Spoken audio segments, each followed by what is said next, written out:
ما اینجا همه چیو با دستای خودمون، با تلاش بی‌وقفه و همینطور با هزینه روز بازار ساختیم.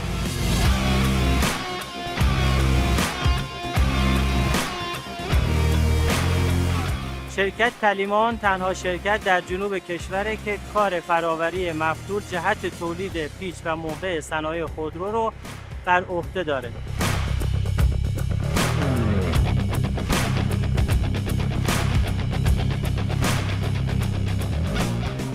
در شرکت تلیمان برای 50 نفر به صورت مستقیم و برای 200 نفر به صورت غیر مستقیم شغل می‌کنیم.